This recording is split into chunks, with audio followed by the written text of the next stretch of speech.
Assalamualaikum warahmatullahi wabarakatuh. Halo teman-teman, kembali lagi dengan kami di Belajar Bersama Lisvika. Nah, dalam video ini kami akan memberikan informasi yang tentunya ini merupakan informasi yang mengembirakan bagi teman-teman yang pernah mendapatkan bantuan sosial tunai atau kita kenal juga dengan BST di tahun 2020 ataupun di tahun 2021. Dan juga bagi teman-teman yang sudah menerima bantuan BPNT PPKM di tahun 2021. Nah, teman-teman wajib menonton video ini sampai habis karena dalam video ini akan kami jabarkan detail terkait dengan informasi yang menggembirakan ini. Jangan di-skip agar tidak ada informasi yang terlewatkan. Dan khusus bagi teman-teman yang baru menemukan channel kami, jangan lupa untuk di-subscribe, juga nyalakan lonceng notifikasinya agar teman-teman tidak ketinggalan updatean seputar informasi bantuan sosial, program kartu prakerja, ataupun informasi penting lainnya yang akan selalu kami update tiap hari untuk teman-teman. Dan jika video ini bermanfaat, jangan lupa untuk tinggalkan like-nya, komen tentu dengan komentar yang positif, dan juga jangan lupa share ke seluruh media sosial yang teman-teman punya, ataupun ke grup WA yang teman-teman punya, agar banyak yang mengetahui terkait dengan informasi yang menggembirakan ini. Oke, dalam video sebelumnya sudah kami jabarkan ya untuk teman-teman, ada beberapa bantuan yang dipastikan untuk lanjut di tahun 2022 ini, yaitu untuk bantuan PKH, BPNT reguler, kemudian bantuan BLTDD, dan juga termasuk bantuan program kartu prakerja. Nah, pasti teman-teman yang sudah pernah menerima bantuan sosial tunai, ataupun teman-teman yang sudah pernah menerima bantuan BPNT PPKM, bertanya-tanya, apakah bantuan BST akan tetap dilanjutkan di tahun 2022 atau tidak? Begitu juga dengan bantuan BPNT PPKM. Nah, kita lihat dari penyampaian Ibu Risma di tanggal 18 Januari tahun 2022 kemarin, di mana Ibu Risma menyampaikan bahwasanya beliau akan tetap berusaha untuk memperbaiki dan memperjuangkan nasib masyarakat kelas bawah, terutama dalam hal perekonomian. Dan beliau juga sangat berharap dan akan berusaha untuk anggaran dana Kementerian Sosial itu supaya lebih tepat sasaran. Dan juga terkhusus di sini lansia, kemudian disabilitas yang tinggal sendiri atau disabilitas yang tidak ada keluarga, dan juga anak yatim yang merawat orang tuanya. Dan juga masyarakat yang tinggal di daerah terpencil atau kita kenal juga dengan daerah 3T. Dan dengan harapan itu tentu beliau juga menghimbau kepada pendamping PKH ataupun pendamping untuk bantuan sosial di daerah masing-masing, ini lebih dicek lagi atau lebih sering mengevaluasi data-data penerima bantuan dari Kementerian Sosial. Karena sangat banyak juga data-data yang perlu diperbaharui atau penerima lama itu harus digantikan karena mereka tidak sesuai lagi dengan syarat ataupun hal-hal yang sudah ditetapkan oleh Kementerian Sosial. Dan artinya dengan penerima lama yang sudah dikeluarkan itu, berarti ada penerima-penerima baru yang lebih pantas untuk mendapatkan bantuan sosial dari Kementerian Sosial. Nah, berbicara terkait tentang berita menggembirakan atau kabar gembira untuk teman-teman yang di tahun 2020 ataupun di tahun 2021 menerima bantuan sosial tunai atau kita kenal juga dengan BST. Karena untuk BST itu di tahun 2020 itu nilainya 600.000, kemudian di tahun 2021 itu menjadi 300.000. Dan di tahun 2022 ini BST tidak lagi dilanjutkan. Namun hal yang mengembirakan untuk teman-teman adalah jika teman-teman sudah pernah mendapatkan bantuan sosial tunai atau BST yang dicairkan melalui kantor pos, artinya teman-teman ini mempunyai peluang besar untuk dapat masuk ke dalam penerima PKH ataupun BPNT reguler.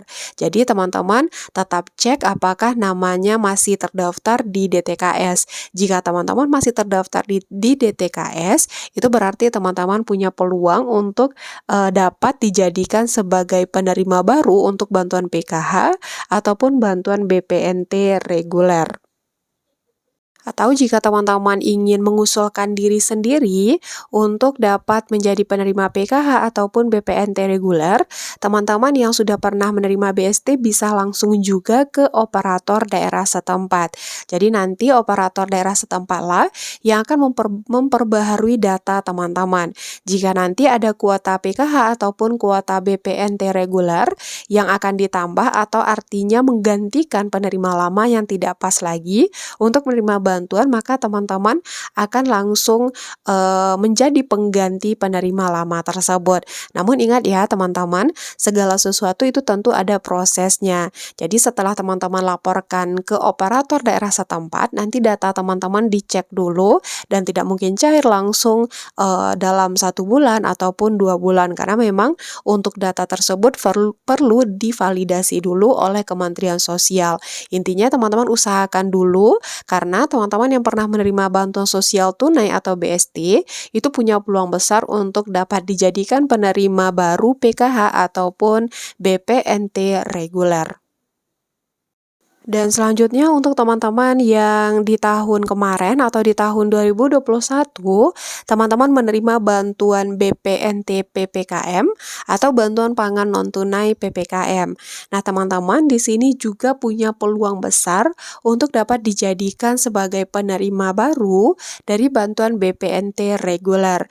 Namun memang ini difokuskan kepada kategori lansia. Artinya, jika teman-teman sudah termasuk ke dalam kategori lansia, namun teman-teman di tahun kemarin itu menerima bantuan BPNT PPKM, maka teman-teman berpeluang untuk dapat dijadikan sebagai penerima BPNT reguler.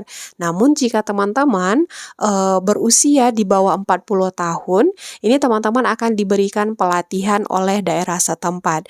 Nah, itu dia berita gembira terkait tentang KPM BST ataupun KPM BPNT PPKM yang punya peluang besar untuk dijadikan sebagai penerima baru untuk bantuan yang dikeluarkan oleh Kementerian Sosial, baik itu bantuan PKH ataupun bantuan BPNT reguler. Nah, kalau kita berbicara terkait dengan data DTKS, teman-teman bisa menceknya secara online ya, yaitu melalui laman cekbansos.kemensos.go.id. Hal ini selalu kami share juga dalam video sebelumnya, teman-teman tinggal isikan provinsi, kemudian kabupaten, kota, kemudian nama sesuai dengan nama yang ada di KTP masing-masing. Nanti teman-teman akan mendapatkan data yang mungkin namanya mirip-mirip, tapi pastikan usia teman-teman udah sesuai, dan kemudian teman-teman lihat di keterangan PKH, BPNT, ataupun di keterangan BST. Di situ juga ada kelebihannya, teman-teman bisa mencek status PBI atau KIS BPJS Kesehatan teman-teman masih aktif atau tidak. Nah, jadi jika teman-teman masih terdaftar di DTKS, maka teman-teman berpeluang besar untuk mendapatkan bantuan dari Kementerian Sosial.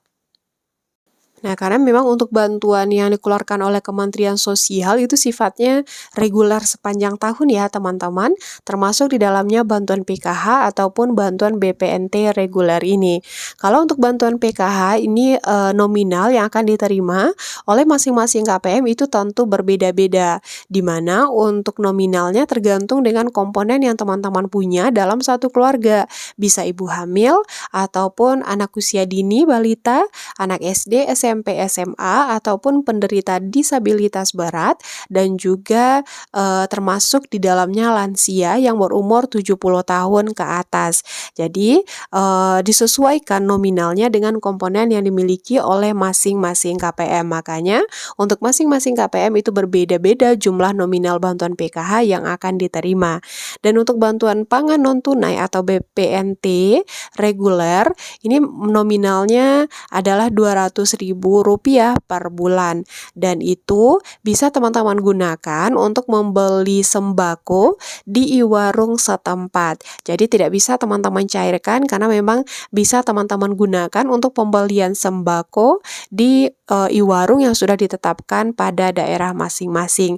Bisa teman-teman belikan sebagai untuk telur, beras, dan lain sebagainya, ataupun sayur mayur dan lain sebagainya ya. Intinya teman-teman gunakan untuk pembelian sembako di warung setempat. Nah, itu dia teman-teman terkait dengan kabar gembira bagi teman-teman yang sudah pernah menerima bantuan sosial tunai atau BST, ataupun teman-teman yang sudah pernah menerima bantuan BPNT PPKM di tahun sebelumnya. Semoga informasi ini bermanfaat, dan sekali lagi bagi teman-teman yang belum mensubscribe channel kami, jangan lupa untuk di-subscribe, juga nyalakan lonceng notifikasinya. Dan juga jangan lupa share video ini agar banyak yang mengetahui terkait dengan informasi ini tentunya. Dan saya tutup, Assalamualaikum warahmatullahi wabarakatuh.